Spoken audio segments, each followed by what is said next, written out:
Hamilton from Audible Elegance here in Cincinnati, Ohio. I write a blog, which you can find on our website at audibleelegance.com. We also do posting on Facebook and Instagram. And we do encourage you to subscribe. It helps us improve our recordings and videos and what we do, and some specialty things that we like to do and show you. Tonight I want to go into kind of a sore subject with me. I say sore because too many people are blindly reliant upon them. I'm going to go after the bigger products first. There is a well-recognized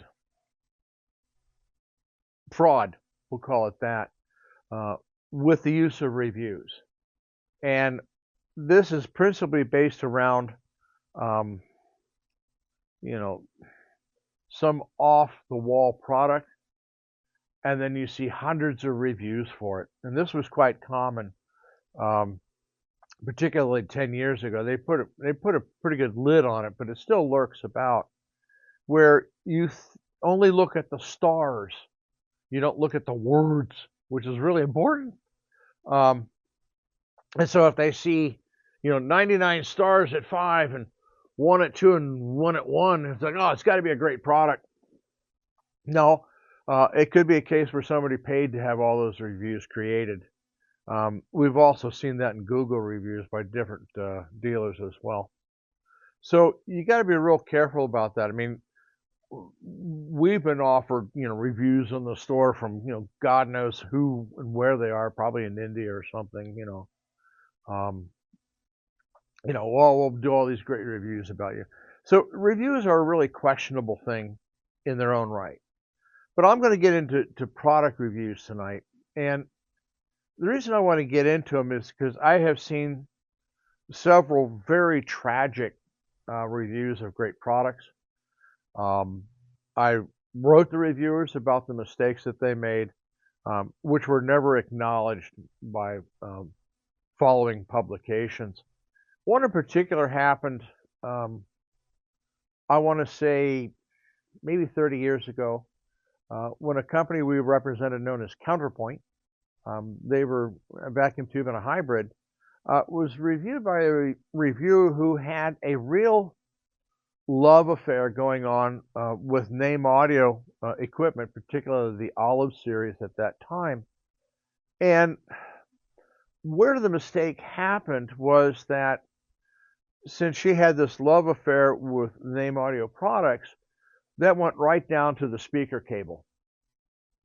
And people have to understand that the speaker cable by name at that time had a very specific purpose, and that was to create the inductance needed to stabilize the amplifier, Julian not putting inductors inside the amplifier at all. So the cable length would be 10 to 40 feet, and you would have literally no sonic difference in performance.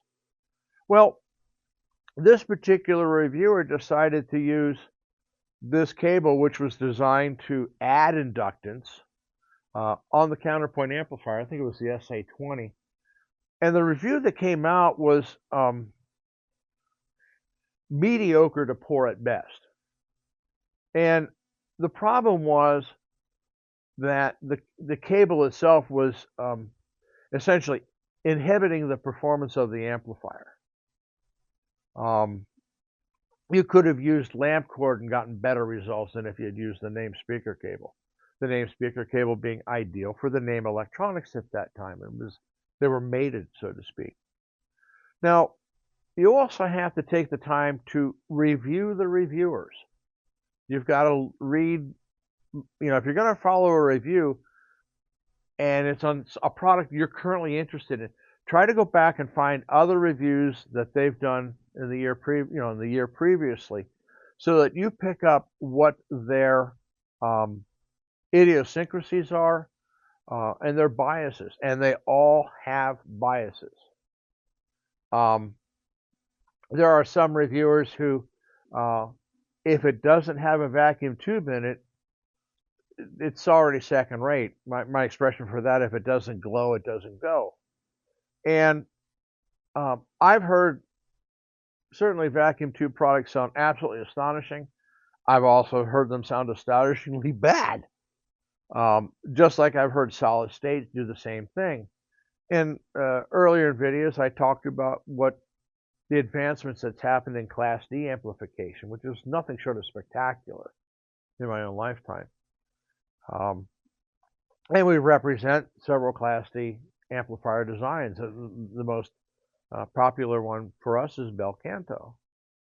So you have to review the reviewers to pick up if they have any biases towards anything.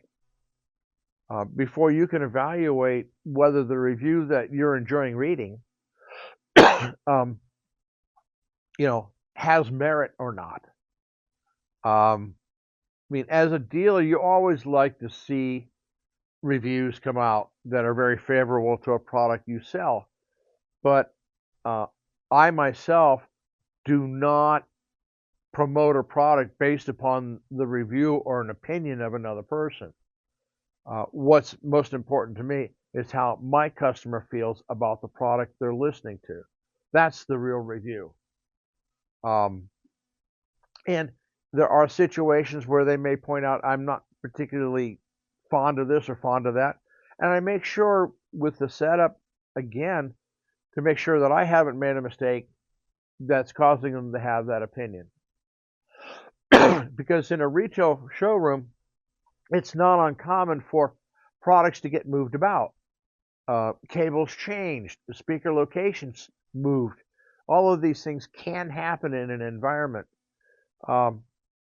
So you just want to make sure that you're giving a fair and honest presentation of the product to that customer. But you really do need to review the reviewers.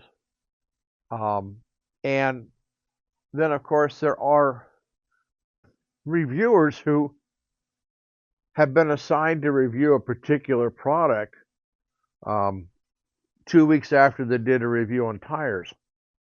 They have no particular expertise or understanding of what they're writing about, but they are paid to write. And so they write. So again, you have to look at the reviewers and saying, what credentials do they come with?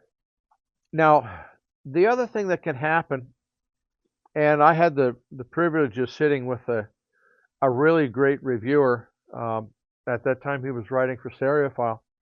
And he doesn't write for them anymore, so I feel free I can talk to him, but I'm not going to name him.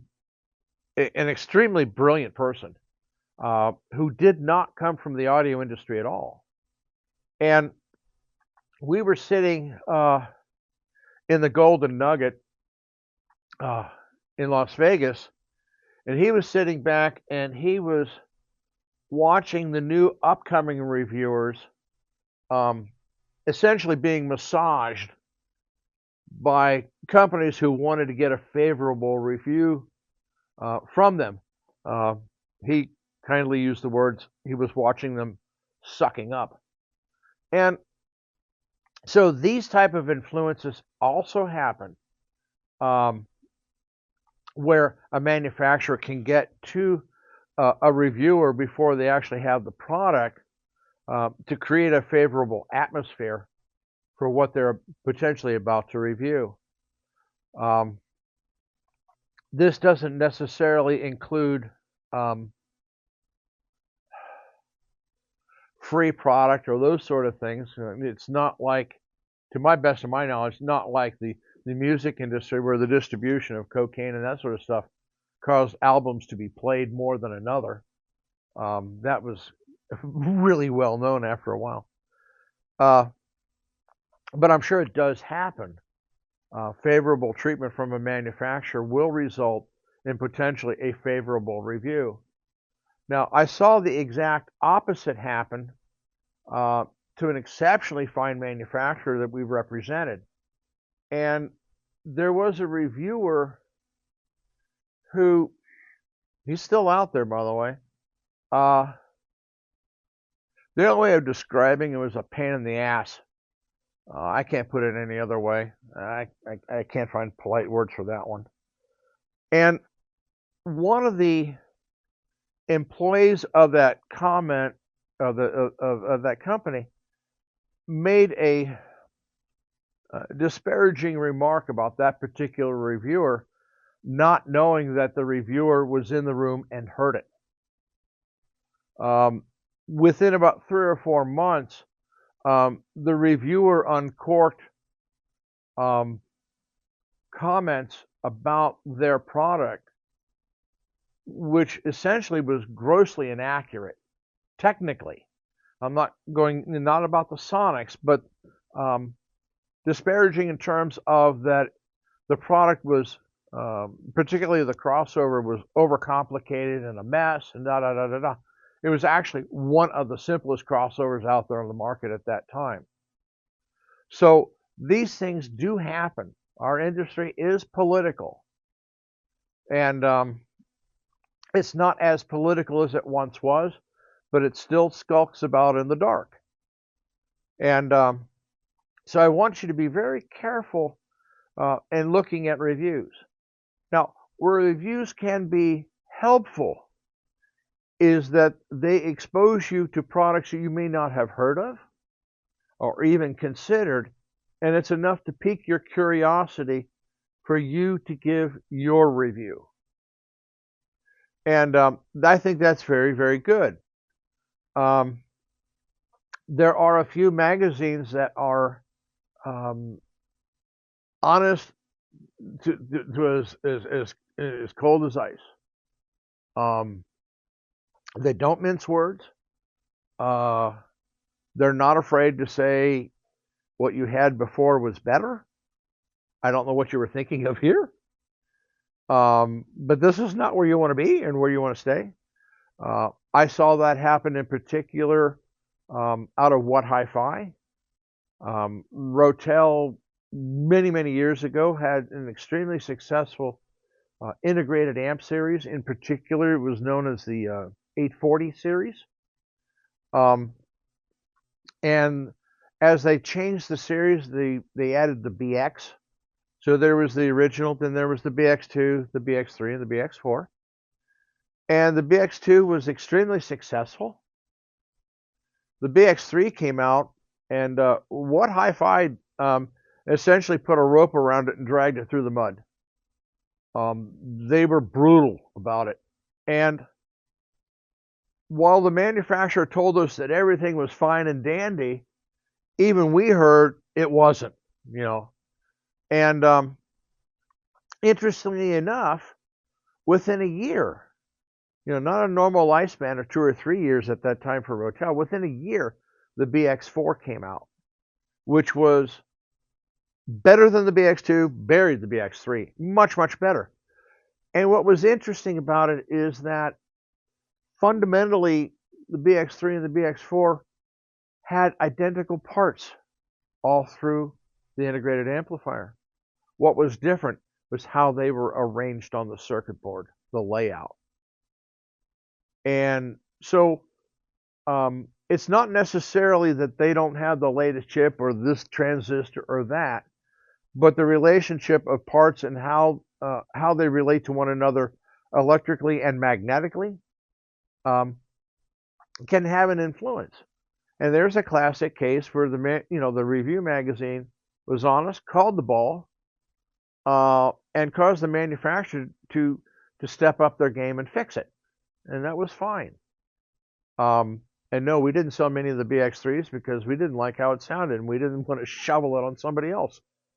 In that case, it was profit be damned. It was not a good product. So those things can happen, but is what goes on in our industry. I am encouraged by some of the other fellow YouTubers who do reviews on electronics. I think they do a reasonably fine presentation. They certainly go through a lot of product very quickly. So they're constantly presenting new product to you. So in cases like that, watch a long series of their reviews um, to know what you want to be looking for, not because the reviewer said this is a really nice product A, and therefore you assume that product A is what you should have. When 3 weeks later he's talking about product D, and you realize that's really what I want. You have to be careful about that. Certainly, um, one of the potential trappings of um, YouTube videos is, yes, we do generate revenue from it, and the more videos you do, the more audience you have, and the more you're generating revenue. So you have to balance out, carefully. I'm not accusing them of anything, but carefully understand that part of their mission is to generate as many reviews as possible to keep that traffic on their site up. Now, certainly none of the audio reviewers are making anywhere near the money of the Kardashians. I mean, that's a whole different story there. They make millions on their YouTube stuff. Trust me, the audio reviewers are not making that sort of jack. But they are encouraged to produce as many videos as possible. As much as I enjoy making the videos, sometimes I can't come up with ideas fast enough to even manage to get 2 or 3 videos out a week. And I'm not really into making product reviews. There's enough other people out there doing that I just wish to give my viewing audience something different. And that's what I do.